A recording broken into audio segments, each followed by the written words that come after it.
श्री शिवाय नमस्तुभ्यम। दोस्तों आप सभी लोग जानते ही हैं कि 14 जनवरी 2026 को मकर संक्रांति का पावन पर्व है और ये दिन अपने आप में बहुत ही खास माना जाता है। मकर संक्रांति के दिन एक ऐसी परंपरा है जिसमें 14 दीपकों का दान किया जाता है, यानी 14 दीपक जलाए जाते हैं। कहा जाता है कि इस दिन 14 दीपदान करने से जीवन की परेशानियां दूर होती हैं, मनोकामनाएं पूरी होती हैं और घर में सुख, शांति और समृद्धि आती है। इसीलिए माताओं बहनों को खासतौर पर मकर संक्रांति के दिन 14 दीपक जरूर करना चाहिए। हम तो सभी लोगों से यही कहेंगे कि अगर आप भी इस दिन 14 दीपक जलाने वाले हैं तो इस जानकारी को पूरा जरूर सुनिए और पढ़िए, ताकि आपको सही विधि पता चल सके कि आखिर 14 दीपदान कैसे किया जाता है, दीपक कहाँ कहाँ रखे जाते हैं और पूरा नियम क्या होता है। सबसे पहले ये साफ कर लेते हैं कि इस बार किसी तरह का कोई कन्फ्यूजन नहीं है, क्योंकि मकर संक्रांति 14 जनवरी 2026 को ही है। अब बात करते हैं 14 दीपक दान की तैयारी की। इसके लिए सबसे पहले आपको 14 दीपक तैयार करने होंगे। अब यहाँ लोगों के मन में सवाल आता है कि दीपक किस चीज़ के होने चाहिए, मिट्टी के, आटे के या धातु के। तो देखिए, सबसे अच्छा माना जाता है नए मिट्टी के दीपक। अगर बाज़ार से नए मिट्टी के दीपक मिल जाएं तो वही इस्तेमाल करें। पुराने दीपक चाहे धोकर रखे हों, इस दिन प्रयोग नहीं करने चाहिए। अगर किसी कारण से नए मिट्टी के दीपक न मिलें तो आप अपने घर पर ही सादा आटे से 14 दीपक बना सकते हैं। ध्यान रखें कि आटे में नमक या कोई और चीज़ न मिलाएं, सिर्फ सादा आटा गूंथ कर मध्यम आकार के 14 दीपक बना लें। अब बात आती है बत्ती की। दीपक में रुई की बत्ती ही लगानी है। बेहतर रहेगा कि आप अपने हाथों से 14 लंबी बत्तियां बना लें। बाजार की बनी हुई बत्ती से अच्छा माना जाता है घर की बनी बत्ती।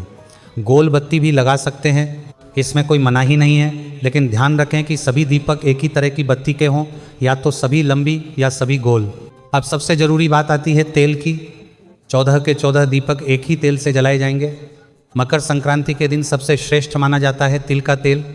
अगर आपके पास तिल का तेल है तो सभी दीपकों में वही डालें। अगर तिल का तेल उपलब्ध न हो तो आप सरसों का तेल, दीपक जलाने वाला मीठा तेल या शुद्ध देसी गाय का घी भी इस्तेमाल कर सकते हैं। लेकिन अगर तिल का तेल नहीं डाल रहे हैं तो हर दीपक में थोड़ी सी सफ़ेद तिल्ली ज़रूर डाल दें। अगर तिल का तेल डाल रहे हैं तो तिल्ली अलग से डालने की ज़रूरत नहीं होती। अब सवाल आता है कि दीपदान सुबह करें या शाम को।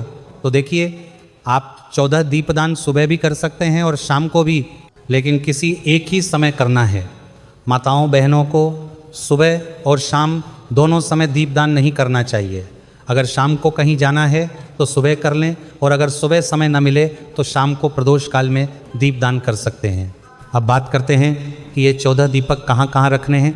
दीपदान शुरू करने से पहले अपने घर के मंदिर में भगवान की पूजा जरूर कर लें।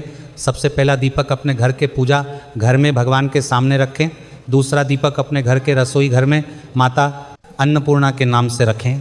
तीसरा दीपक पितरों के लिए होता है, इसे घर में पानी के स्थान के पास रखें और ध्यान रखें कि बत्ती का मुख दक्षिण दिशा की ओर हो।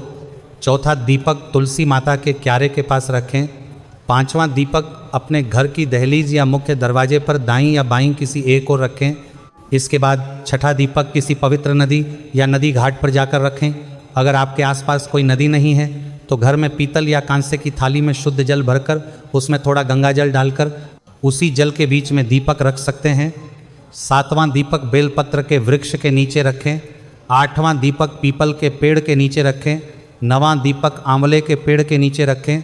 10वां दीपक शमी के वृक्ष के नीचे रखें।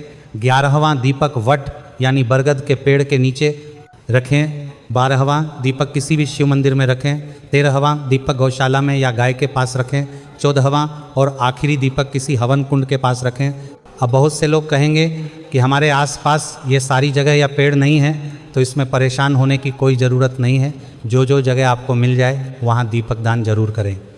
बाकी बचे हुए दीपक आप अपने ही घर में मन में उस स्थान का भाव बनाकर रख सकते हैं। जैसे अगर आंवले का पेड़ नहीं है तो मन में आंवले के वृक्ष का ध्यान करके दीपक घर में तुलसी के पास या मुख्य द्वार के पास रख दें। भाव सबसे ज़्यादा ज़रूरी होता है। जब दीपक जलकर ठंडे हो जाएं तो उनका विसर्जन अगले दिन करना होता है। मिट्टी के दीपक आप घर में सुरक्षित रख सकते हैं। अगर आटे के दीपक बनाए हैं तो उन्हें जल में प्रवाहित कर दें। इस बात का ध्यान जरूर रखें कि विसर्जन मकर संक्रांति के अगले दिन ही किया जाए। इस तरह अगर आप मकर संक्रांति के दिन श्रद्धा और नियम के साथ 14 दीपदान करते हैं तो बिना मांगे भी आपकी मनोकामनाएं पूरी होती हैं, घर में सुख शांति आती है और जीवन के दुख कष्ट धीरे धीरे दूर हो जाते हैं।